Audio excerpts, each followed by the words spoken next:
जैसा कि पिछले एपिसोड में हमने देखा था, सांगजी के साथ डिनर पे जाने के दिन अचानक से दुआन का तबीयत खराब हो जाता है और जब सांगजी को ये बात पता चलती है तो वो दुआन को अपने साथ हॉस्पिटल ले आती है, जहां डॉक्टर उसके अपेंडिक्स की सर्जरी करते हैं। अब इस एपिसोड को शुरू करने से पहले आप लोगों से एक रिक्वेस्ट है, चैनल को सब्सक्राइब करके बेल नोटिफिकेशन को ऑल पे कर लो ताकि जब भी मैं वीडियो अपलोड करूँ सबसे पहले वो आप तक पहुंचे। खैर, अब बढ़ते हैं कहानी की तरफ। तो एपिसोड की शुरुआत में सांगजी एक टॉवल से दुआन का फेस साफ कर रही होती है और इस दौरान वो उसे बड़ी प्यार से देख रही थी, पर दुआन जब अपनी आंखें खोलता है तो सांगजी को इतने करीब देख के उसे देखते ही रह जाता है। सांगजी ये देख के शर्म के मारे वहाँ से उठ के वॉशरूम चली जाती है, जहाँ वो खुद से बोलने लगती है, ऐसा कौन करता है भला, कम से कम मुझे बता के अपनी आंखें खोलनी चाहिए थी ना। फिर थोड़ी देर बाद वो बाहर आके दुआन को रेस्ट करने के लिए बोलती है और अटेंडेंट वाली बेड को सोने के लिए उसके पास ही लगा लेती है। अब जब दुआन सो जाता है तो सांगजी अपना फोन चेक करने लगती है, जिसमें उसके फ्रेंड्स के काफी सारे मैसेजेस आए होते हैं। तो सांगजी उन्हें बता देती है कि उसके एक रिलेटिव की तबीयत खराब है और वो उन्हीं के साथ हॉस्पिटल में आई है। उसे मिंग का भी वॉइस मैसेज आया हुआ था जिसे वो गलती से प्ले कर देती है और उस मैसेज में मिंग ने बोला था कि वो थिएटर के बाहर उसका वेट कर रहा है। सांगजी जल्दी से उसे बंद कर देती है और देखने लगती है कहीं दुआन जाग तो नहीं रहा है। तभी दुआन उससे पूछता है, तुम अभी तक सोई नहीं? सांगजी कहती है, तुम सोने का नाटक करके मेरी बातें सुन रहे थे ना? जिस पर दुआन बोलता है कि मैं सोया नहीं था, बस मेरी आंखें बंद थी और वैसे भी तुम्ही ने तो वो ऑडियो प्ले किया। तो सांगजी उसे सॉरी बोल के सो जाती है। अब सुबह होते ही सांगजी फिर से उसका फेस साफ करती है और उसे बोलती है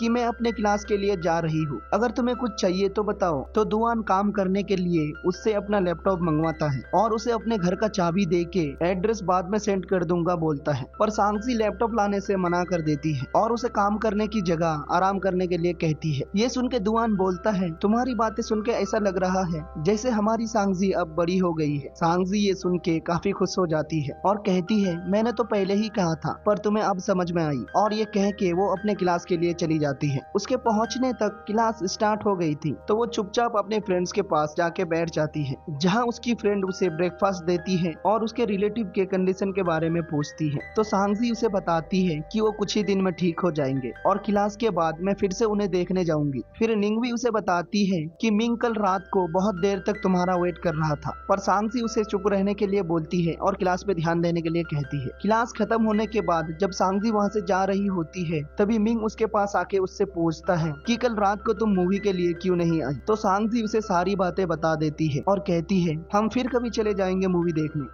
जिस पर मिंग उसे अगले वीकेंड चलने के लिए बोलता है। तो सांगजी भी उसके लिए मान जाती है। अब इधर जब दुआन वॉशरूम में जा रहा था तभी उसके फोन में जियांग का कॉल आता है, पर दुआन उसे रिसीव नहीं करता, तो इसीलिए जियांग उसे वॉइस मैसेज भेजती है जिसमें वो उससे माफी मांग रही थी। क्लास के बाद सांगजी दुआन के बताए एड्रेस पे आ जाती है और डोर ओपन करके घर के अंदर जाती है, जहाँ वो देखती है कि दुआन ने अपनी ग्रेजुएशन की फोटोज को टेबल के ऊपर रखा है। वहाँ उसकी भी फोटो थी जिसे देख के वो काफी खुश हो जाती है। इसके बाद वो दुआन की सारी जरूरी सामान पैक करने लगती है। तभी उसकी नजर दुआन की अंडरवेयर्स पर पड़ती है और वो सोचती है कि दुआन को इसकी भी जरूरत पड़ेगी, तो वो उसे बिना देखे ही बैग के अंदर रख देती है। और जब सारा सामान लेके वहाँ से जाने लगती है तभी जियांग भी वहाँ आ जाती है और दरवाजे के बाहर से दुआन को बुलाने लगती है, पर उसे कोई भी जवाब नहीं मिलता क्योंकि दुआन तो हॉस्पिटल में है और ये बात उसे पता ही नहीं। फिर वो दुआन को कॉल करने लगती है पर दुआन उसका भी कोई जवाब नहीं देता, जिस बात से वो काफी ज्यादा रोने लगती है। दूसरी तरफ सांगजी जब हॉस्पिटल पहुंचती है तो वो देखती है कि दुआन अपने बेड पे नहीं है, तो वो इधर उधर देखने लगती है। तभी दुआन वॉशरूम से बाहर निकलता है और उसे बोलता है कि उसके बाजू वाले बेड में कोई पेशेंट आने वाला है। इसके बाद सांगजी दुआन को उसका सामान देती है और दुआन जब अपना बैग खोलता है तो सांगजी के सामने अपने अंडरवेयर्स को देख के शर्मा जाता है, इसीलिए वो उन्हें कपड़ों के अंदर डाल देता है और बैग में अपने लैपटॉप को देख के काफी खुश हो जाता है। सांगजी उससे कहती है कि तुम ज्यादा देर तक काम नहीं करोगे क्योंकि डॉक्टर ने तुम्हें रेस्ट करने के लिए बोला है। तो दुआन उससे प्रॉमिस करता है कि 10 बजे के बाद वो लैपटॉप बंद कर देगा। उतने में वो ओल्ड पेशेंट भी वहाँ आ जाता है। फिर दुआन सांगजी से पूछता है कि तुमने अभी तक खाना खाया या नहीं, जिस पर सांगजी कहती है कि तुम मुझे हमेशा खाने के लिए क्यों कहते रहते हो। उनकी बातें सुन के वो ओल्ड पेशेंट दुआन से पूछता है, क्या ये तुम्हारी वाइफ है? तो दुआन साफ मना कर देता है कि ये मेरी वाइफ नहीं बल्कि छोटी बहन जैसी है, मगर उन्हें कम सुनाई देता था तो वो दुआन की बात समझ नहीं पाते और कहता है कि ये बहुत ही क्यूट है, तुम्हें जितनी जल्दी हो सके इससे शादी कर लेनी चाहिए। जिस पर दुआन कहता है कि ठीक है, और सांगजी ये सुन के उसे देखने लग जाती है। दुआन उसे बोलता है कि इस बात को जोक की तरह लेना, क्योंकि उन अंकल को सुनाई नहीं देता। मगर फिर भी सांगजी उन अंकल को समझाने लग जाती है कि ये उसका लवर नहीं है, ये तो काफी ओल्ड है। मगर वो अंकल अभी भी कुछ और सुन लेते हैं और कहते हैं कि जल्दी से शादी करके एक बच्चा कर लो। अब सांगजी समझ जाती है कि इन्हें समझा के कोई फायदा नहीं, तो वो डिनर करने के लिए चली जाती है। अब सुबह जब वो सो के उठती है तो वो देखती है कि दुआन अभी भी काम कर रहा है, जो देख के वो उसे डांटने लग जाती है और कहती है कि मुझे लैपटॉप लाना ही नहीं चाहिए था। तभी वो ओल्ड मैन वॉशरूम से बाहर निकलते हैं और उन्हें देख के बोलते हैं, तुम लोग अभी से इतना लड़ रहे हो, पता नहीं शादी के बाद तुम्हारा क्या होगा। सांगजी उनकी बातों को अवॉइड करने के लिए बाहर चली जाती है। अब अगले दिन हम देखते हैं कि दुआन को आज डिस्चार्ज मिल गया है और वो वहाँ से जाने के लिए अपना पैकिंग कर रहा है। तभी वो ओल्ड पर्सन वहाँ आता है तो दुआन उन्हें अपना ख्याल रखने के लिए बोलता है और सांगजी उनसे कहती है कि वो दोनों बहुत ही जल्द शादी करने वाले हैं,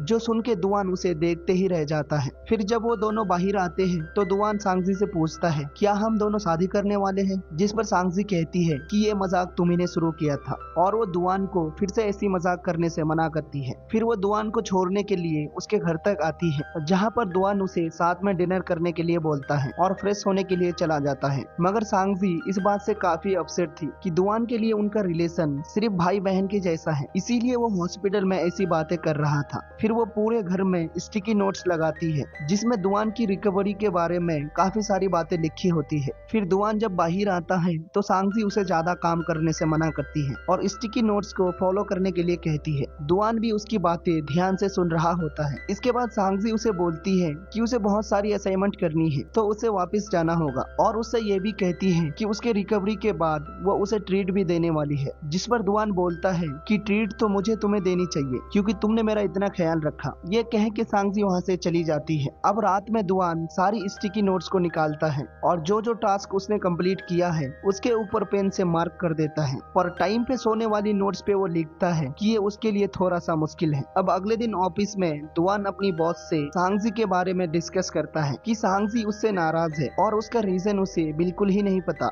जिस पर उसकी बॉस बोलती है कि लड़कियों का नाराज होना आम बात है, पर तुम्हें उसके साथ बाहर खाने के लिए जाना चाहिए ताकि तुम्हें पता चले कि वो नाराज क्यों है। तो दुआन ये सुन के अपने कैबिन में जाने के बाद सांगजी को मैसेज करने लगता है। तभी उसके फोन में जियांग की कॉल आ जाती है और दुआन कॉल रिसीव करने के बाद उसे बोलता है कि मैंने तुम्हें कॉल करने से मना किया था, फिर भी तुम मुझे परेशान कर रही हो। जियांग कहती है, मैं तो बस तुमसे मिलना चाहती हूँ, पर दुआन उससे मिलने से मना कर देता है और बिजी हूँ बोल के कॉल कट कर देता है। इसी के साथ इस एपिसोड की एंडिंग हो जाती है।